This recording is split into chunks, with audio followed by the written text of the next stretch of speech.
भारतीय किसान यूनियन द्वारा आज जिला कुरुक्षेत्र में संयुक्त किसान मोर्चा के आह्वान पर ट्रैक्टर मार्च निकाला गया। इस ट्रैक्टर मार्च में कई सैकड़ों की संख्या में किसान ट्रैक्टर लेकर शामिल हुए। इस दौरान शहर के कुरुक्षेत्र सेक्टर 17 में स्थित एक निजी मॉल के बाहर भी कुछ देर के लिए सभी ट्रैक्टरों को रोककर यहां पर रोष जताया गया। उसके बाद ट्रैक्टर मार्च को शहर भर में निकाला गया। भारतीय किसान यूनियन शहीद भगत सिंह के सदस्य संजीव आलमपुर, संजू नंबरदार और दिलबाग सिंह ने जानकारी देते हुए बताया कि वह पिछले कई वर्षों से 26 जनवरी गणतंत्र दिवस के अवसर पर ट्रैक्टर मार्च निकालते हैं। उन्होंने कहा कि 26 जनवरी को संविधान लागू हुआ था, लेकिन आज तक भी देश का किसान आजाद नहीं हुआ है। वह अपनी फसल का मूल्य खुद तय नहीं कर सकता, इसलिए वह रोष स्वरूप ये ट्रैक्टर मार्च निकालते हैं। उन्होंने कहा कि आज शहर के विभिन्न मार्गों से होते हुए ये ट्रैक्टर मार्च कुरुक्षेत्र के सेक्टर 3 में स्थित मुख्यमंत्री के आवास के निकट समाप्त किया गया।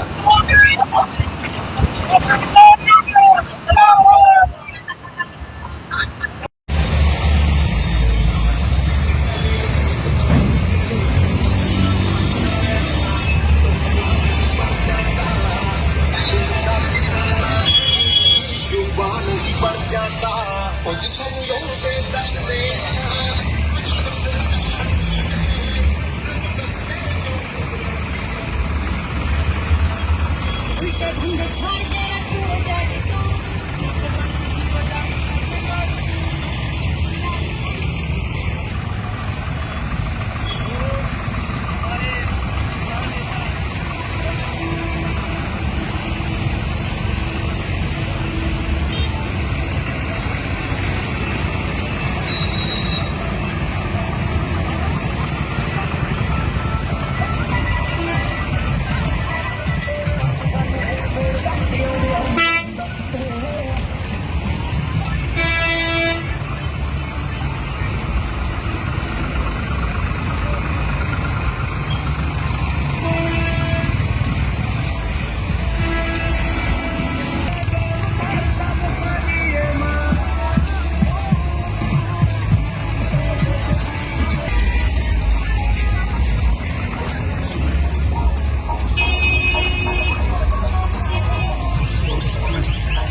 उल्टे धंधे छोड़ दे रसूल जाके तू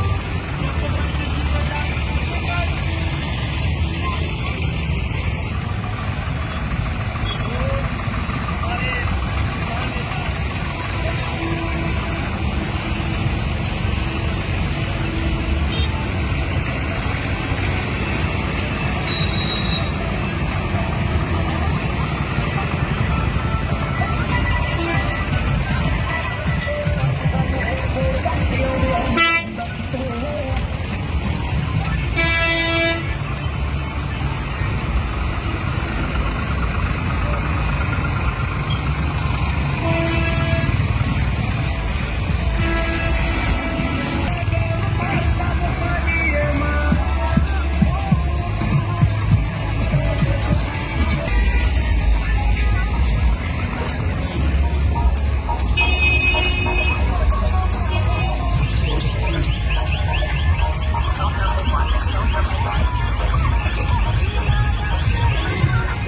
ये जो मॉल बने हैं, बड़े बड़े मॉल बने हैं, ये एक छोटे जो दुकानदार है उनको खत्म करने के लिए बने हैं। इसलिए हम प्रदर्शन कर रहे हैं, क्योंकि इन्होंने पहले मंडियां तोड़ने का काम किया, क्योंकि जो बड़े बड़े गोदाम बनाए हैं अंबानी अडानी के, वो मंडी तोड़ने के काम कर रहे हैं। इसके लिए इसीलिए ये मॉल जो बने हैं, ये छोटे जो दुकानदार है उनको खत्म करने का एक साजिश है।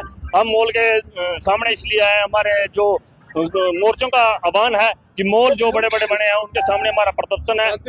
बिल्कुल शांतिपूर्ण प्रदर्शन रहेगा और इसमें कोई भी किसी भी तरह की कोई भी दिक्कत नहीं आएगी। धन्यवाद। प्रोटेस्ट किया जा रहा है, ट्रैक्टर मार्च निकाला जा रहा है, क्या कहेंगे, किस विषय पर निकाला जा रहा है? भाई साहब, आज किसान ट्रैक्टर मार्च निकाला जा रहा है। जो हमारे दोनों फोरमों ने, किसान मजदूर मोर्चा और संयुक्त किसान मोर्चा का राजनीतिक, तो इन्होंने आह्वान किया था कि 26 जनवरी को ट्रैक्टर मार्च निकालेंगे। और ये ट्रैक्टर मार्च हमारा 26 जनवरी को निकल दे। आज गणतंत्र दिवस है हमारा, आज के दिन संविधान लागू हुआ था, लेकिन किसान को पूर्ण मतलब आजादी नहीं मिली है, पूर्ण तरह से स्वतंत्र नहीं हुए। हमारे अधिकार मिल रहे हैं। एक फैक्ट्री वाला, पेन की फैक्ट्री वाला भी अपना MSP लिख देता है, और किसान को अपनी फसल का भाव तय करने का कोई वो नहीं है। जबकि एक पेन वाला भी 1 रुपए का पेन बनाता है, उसको MRP लिखता है, हमें हमारे को MSP दी जाती है, वो भी सरकार की तरफ से, और उस MSP को भी छीनने की कोशिश कर रहे हैं। इसी रोज में हमारा डल्लेवाल साहब अनशन पे है, और कनौरी बॉर्डर पर और शंभू बॉर्डर पर हमारा मोर्चा जो चला हुआ है, तो उसी के उसमें मतलब समर्थन में आज हमने ये ट्रैक्टर मार्च निकाला है। जो बीजेपी सरकार, तानाशाही सरकार, ये समझ बैठी है कि देश की रीढ़ की हड्डी पूंजीपति है। ये गलतफहमी है। देश की जो मजबूत रीढ़ की हड्डी है वो किसान है, मजदूर है। और आज हालात ऐसे होने जा रहे हैं कि देश की जो आर्थिक अर्थव्यवस्था है वो कमजोर होने जा रही है। हमारा जो रुपया है, डॉलर मजबूत हो रहा है, हमारा रुपया कमजोर हो रही है। ये बीजेपी की गलत नीतियों के कारण है। उसने हमारे किसान जो मेहनत वर्ग है, जो दिन रात मेहनत करके कमेरा वर्ग 150 करोड़ जनता का पेट भरने का काम कर रहा है, और ये बीजेपी सरकार उसके खिलाफ कानून लेके उसी को कमजोर करने जा रही है। और उद्योगपतियों की गुलाम बनी है, उनके लिए, उनके पक्ष में उनके लोन माफ करती है, और किसानों के प्रति उनके खिलाफ कानून बनाया जाता है और किसानों का हक छीना जाता है। और हमारा ये प्रदर्शन है कि जब तक किसान सड़कों पर अपनी मांग लड़ता रहेगा तो किसान बचेगा। अगर किसान इसी तरह से घर बैठे रहे तो आने वाले समय में ये बीजेपी सरकार आप सबका सब कुछ छीन लेगी।